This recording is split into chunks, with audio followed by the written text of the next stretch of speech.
suis encore dans ma phase, j'ai envie de papoter en me maquillant. J'arrêterai quand j'aurai envie.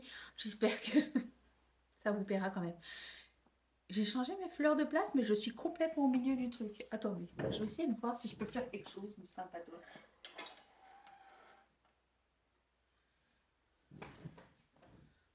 Non, ça sera ça. Euh, Ouais, donc je suis dans cette phase où j'ai envie de me maquiller en papotant. J'ai encore d'autres trucs, des questions à répondre de la dernière fois. Donc pourquoi pas? On va faire un dernier. Déjà, est-ce que ça s'appelle pas l'été? Hmm, hmm. Il paraît que c'est la canicule en France en ce moment. Force à vous, il fait 9 ici. Je vous envoie du froid. Ok, donc dernier make-up avec cette palette-là. La Chucky. Et là, on va s'attaquer au Bordeaux. J'ai très hâte. Et je voulais aussi vous montrer la prochaine palette. Je l'ai ouverte tout à l'heure. J'étais comme, oh, elle est d'une beauté. Mais par contre, il n'y a pas de mat. Donc, il va falloir que je sorte une autre palette à côté. C'est la Gal on Mars de Gloss Gods. Pour vous dire à quel point ça fait longtemps que j'ai les choses. Elle a l'air incroyable. Oh, elle m'inspire dès l'ouverture. Par contre, la Chucky, je vais la garder.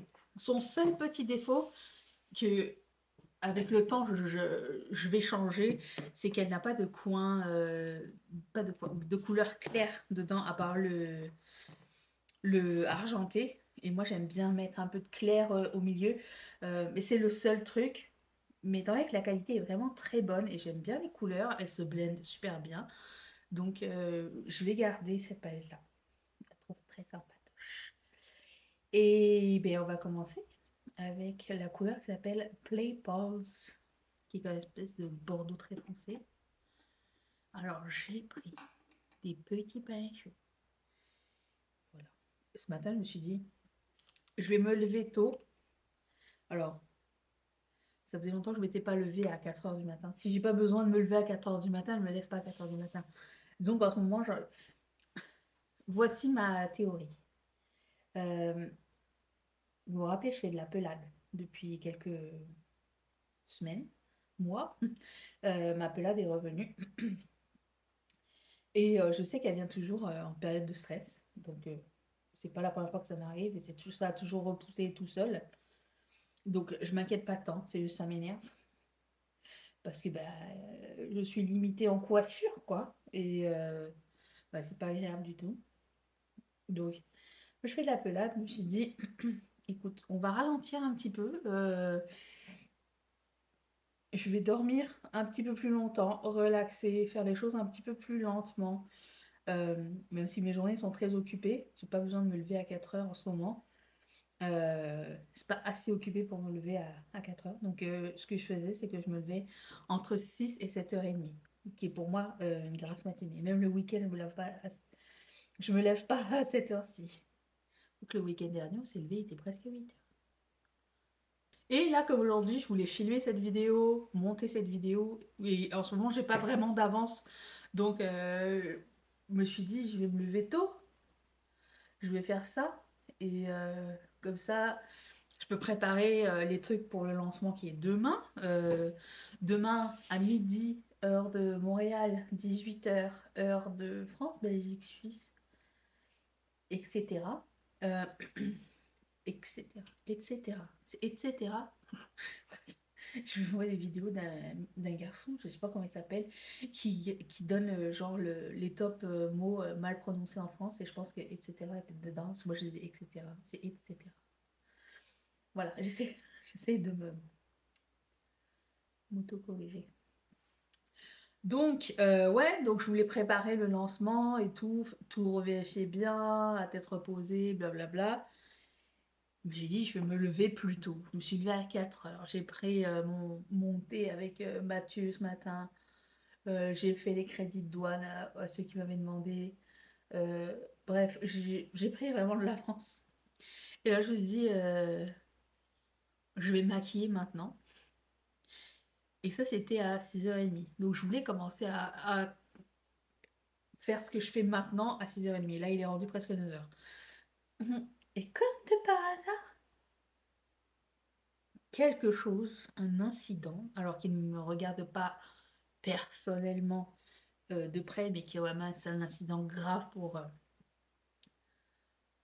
une proche, euh, se produit. Ben, du coup, je suis au téléphone depuis ce matin. Euh,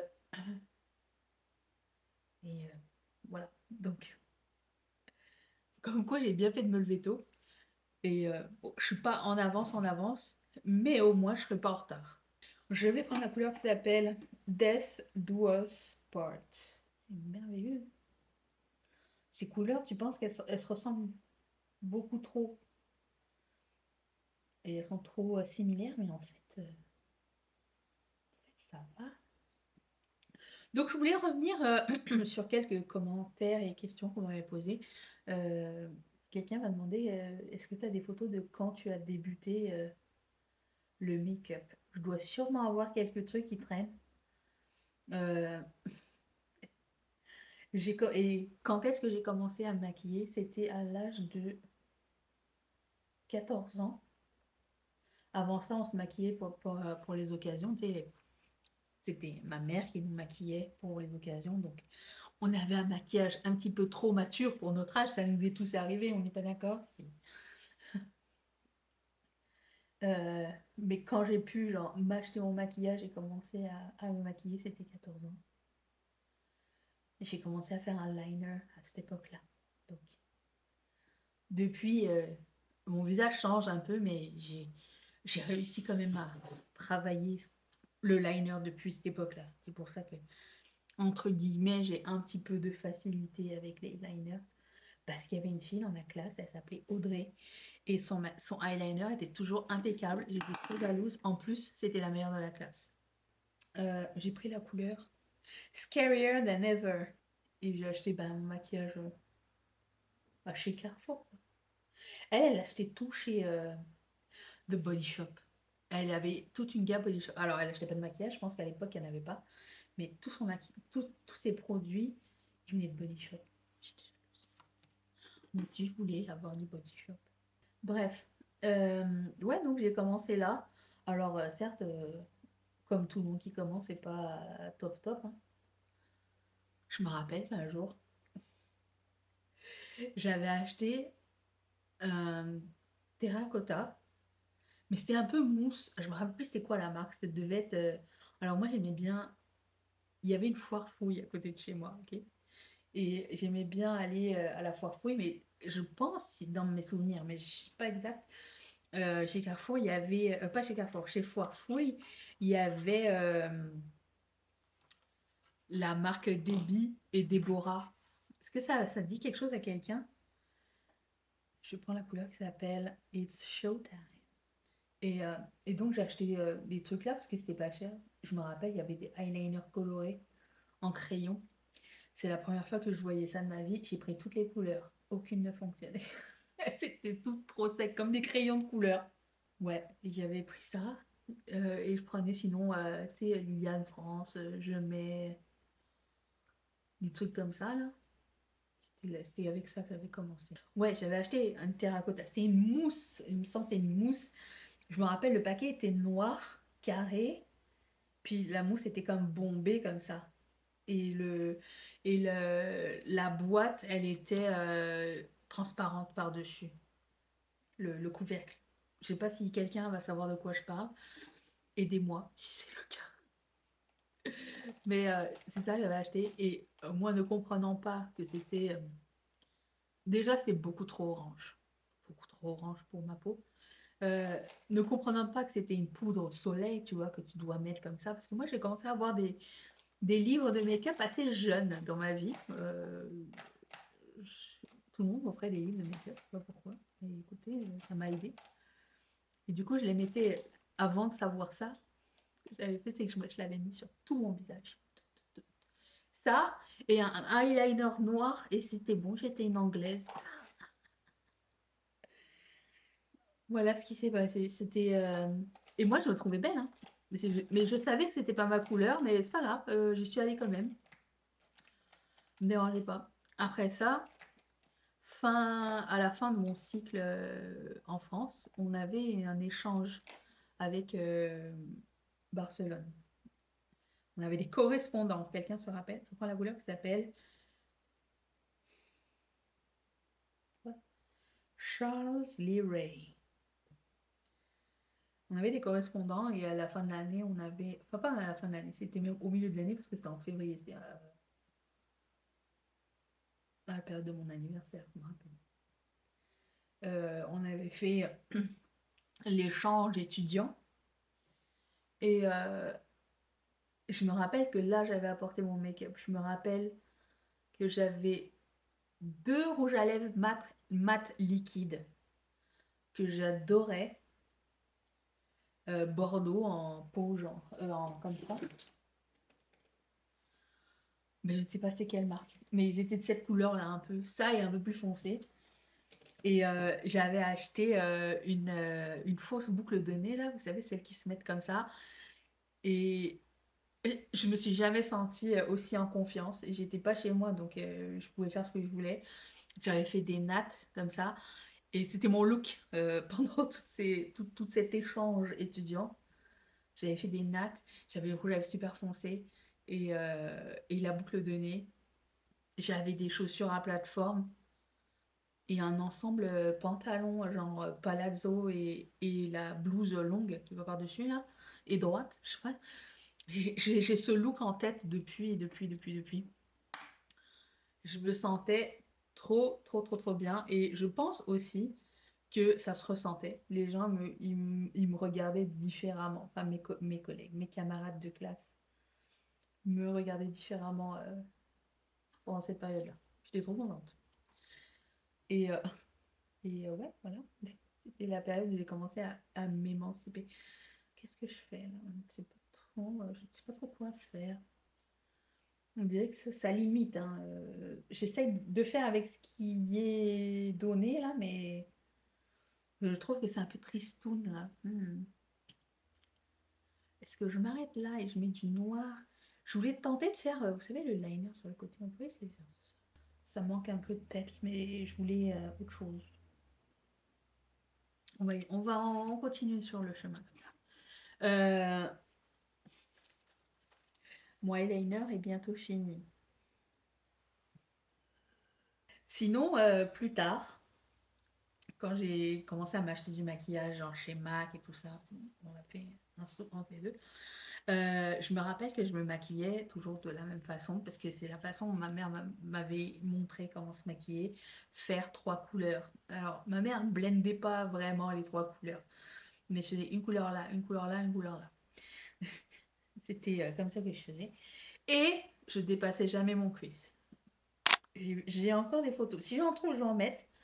Mais ça a duré jusqu'à ce que YouTube arrive en fait. C'est jusqu'à là que ça a duré, là où on a commencé à faire des cut cuisses et machin. C'était là. J'ai fait l'école de make-up aussi, donc j'ai appris quelques trucs. Mais quand tu vas à l'école de make-up, ils t'apprennent la base. Genre, euh, je vais peut-être pas faire ça tout de suite. Je vais peut-être faire mon teint d'abord. Ils t'apprennent les highlights, les contours, comment travailler sur tel visage, telle couleur de peau, telle forme d'œil, tel type de peau, tout ça, c'est ça qu'ils t'apprennent à l'école. Ils t'apprennent pas à faire un cut quiz. On n'était pas là pour ça, on était là pour apprendre les bases. Mais ça a beaucoup aidé. Après, je me suis rendu compte que j'avais pas envie de maquiller les gens. J'aime pas ça. J'aime pas toucher les gens. Donc, comme ça règle mon problème. Je n'ai pas fait carrière dans le domaine, mais j'ai rebondi sur YouTube pendant cette période-là. Alors après, moi, je suis pas très pédagogue hein, à la base. C'est pas ma force. Expliquer des choses, apprendre des choses, c'est vraiment pas. Je me sens pas légitime et ça m'ennuie. Parce que j'ai l'impression qu'on sait. Moi, personnellement, je ne sais pas tout. J'ai pas de leçon vraiment à donner. Je peux partager genre mon expérience, mais j'ai pas de. J'ai C'est ça. Je pense pas que je sais tout. Je préfère faire de l'animation. C'est plus moi, me prendre pas trop au sérieux et s'amuser, essayer, tenter des trucs. C'est plus mon domaine. Le reste, non. Je vois les gens qui font des tutos, je me dis, mais aussi les vidéos genre de Marion, ou à l'époque, il y en avait beaucoup aussi. Jacqueline Hill, j'ai trouvé vraiment impressionnante, mais j'ai essayé, mais c'est vraiment pas moi. Donc voilà mon histoire de maquillage. Et aussi, je me limite pas à des couleurs aussi. J'ai vu que. Enfin, je sais qu'il y a beaucoup de gens qui se limitent à des couleurs, mais j'ai les yeux de telle couleur, donc je porte pas telle couleur. Tout le monde peut tout porter. Et j'ai toujours dit, si vous voulez des exemples, allez sur Google ou Pinterest et cliquez et tapez dans la recherche, genre, je sais pas, maquillage violet pour yeux verts ou des trucs comme ça, vous allez trouver plein d'inspiration. Donc voilà. Il y a quelqu'un qui m'avait écrit, donc je passe à un autre sujet. Quelqu'un qui m'avait écrit qu'elle trouvait mon parcours incroyable parce qu'elle, elle vit toujours dans le même village où elle est née. Moi, je trouve ça incroyable. Moi, je m'imagine mal aujourd'hui rester toujours au même endroit. Là, bon, je suis normalement dans la maison dans laquelle je veux mourir, juste parce que j'ai pas envie de déménager. Et on est bien. Mais ça n'empêche pas que, bon, je voyage beaucoup et je teste d'autres logements. Je pense que si j'avais pas eu l'option de tester d'autres logements, je sais pas si j'aurais aimé finalement rester au même endroit. Je ne sais pas. Je me suis jamais posé cette question parce qu'on a beaucoup déménagé. J'ai toujours besoin de recommencer les choses à zéro. J'aime bien des renouveaux, des nouvelles. Moi, je vois comme des nouvelles chances d'apprendre, nouvelles chances à la vie, nouvelles opportunités. Donc non, ça me fait pas peur. Et après, je me dis, c'est peut-être pour ça que je voyage beaucoup. Le fait d'avoir déménagé beaucoup, ça m'a rendu, entre guillemets, un peu nomade. C'est peut-être pour ça que je voyage beaucoup et que j'arrive à m'adapter partout. Je vais toujours avec, genre, avec le principe que c'est des humains partout et qu'on n'est pas perdu tout seul dans les méandres d'un univers parallèle. Il y aura toujours quelqu'un pour nous répondre. Moi, je me dis, c'est pas comme si on partait genre sans téléphone, sans internet, pas comme à l'époque. D'ailleurs, j'ai vu quelqu'un avec un plan papier la semaine dernière. Je me suis dit, ça existe encore des gens avec des plans papier. C'est incroyable. Moi, je pense qu'il faut savoir hein, lire un plan papier. Moi, je sais lire un papier, mais c'est pas donné à tous. Le seul truc qui m'énerve, c'est de devoir le refermer.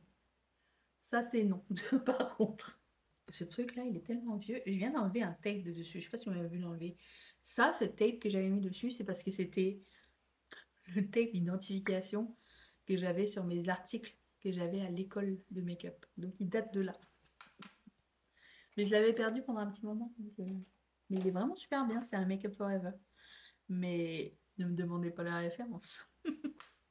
Si je prends un coton-tige et je fais un trait là, ça peut marcher avec de l'eau micellaire. Ou c'est pas comme ça. On va essayer. J'ai un coton-tige très pointu. Sinon, quelqu'un m'a demandé quel serait mon héritage. Est-ce que j'ai pensé à qu'est-ce que j'allais faire une fois ou une fois que je vais mourir. Il n'y a pas d'héritage. Non, en vrai, s'il me reste quelque chose de matériel, ça va aller à ma famille et à mon mari. S'il me reste des sous, ça va aller à qui a le plus besoin autour de moi. Je sais pas. J'ai sorti ça. On va essayer. C'est pas grave si on sait pas. Bah, surtout quand on a le temps. Hein. Je dis pas que ce serait la même game si j'avais allé au travail, mais j'ai mis du spray fixateur machin. J'ai pris un petit pinceau.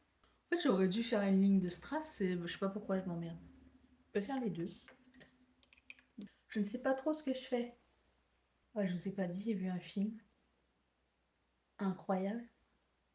C'est pas du tout un nouveau film, puisque en plus de ça, c'est une reprise et ça vient d'un bouquin, mais plus j'y pense, plus j'y repense à ce film. Et si vous l'avez pas vu, je vous recommande Wuthering Heights. Je mettrai la photo parce que euh, je sais que c'est pas nouveau, qu'il y a déjà eu une première version. J'ai pas vu, je le connaissais pas du tout. Et j'ai pas lu le livre. Je connaissais pas du tout l'histoire. Mais si vous avez l'occasion de voir le film, le nouveau là qui est sorti avec Jacob Elordi et Margot Robbie, je vous recommande grandement. C'est hyper. Déjà, c'est une histoire tragique, mais en plus de ça, c'est hyper bien filmé. Les couleurs, tu vois que la palette de couleurs, c'est noir, blanc, rouge, et ils suivent cette palette de couleurs du début jusqu'à la fin. C'est super beau, la lumière est belle, la photographie, les décors, les costumes, tout est super beau. Franchement, faites-vous ce petit plaisir là. J'ai repris Till Death Do Us Part. Si vous aimez les histoires d'amour et les ambiances un petit peu dark, je vous recommande grandement. J'y pense encore à ce film. Il était fabuleux. Ça m'a donné envie de lire le livre. Vous l'avez lu ou pas? J'ai toujours pas fini mon premier livre hein, de l'année. Je m'étais mis comme objectif de finir ma pile de livres que j'ai chez moi. On n'avance pas très vite. On est rendu à 6 mois de l'année. On arrive au 6e mois de l'année. À un moment donné, il va falloir que je fasse un petit bilan, savoir où est-ce qu'on en est dans les résolutions. Au final, mon idée était nulle. Donc, j'ai tout refait. Enfin, j'ai tout refait. Non. J'ai juste repassé du noir là où il y avait du rose et mis un peu le argenté de la palette en coin interne. Voilà ce que ça donne. Sinon, j'ai un petit peu triché. Regardez. Oh, j'avais envie de m'amuser un petit peu avec mes cheveux, surtout à cause de la pelade. Je voulais ajouter un petit peu plus de... Je vous retrouve vendredi pour une nouvelle vidéo. Merci beaucoup d'être resté avec moi. Si vous avez des questions, surtout n'hésitez pas à les mettre en commentaire. Je vous fais d'énormes bisous. Bye!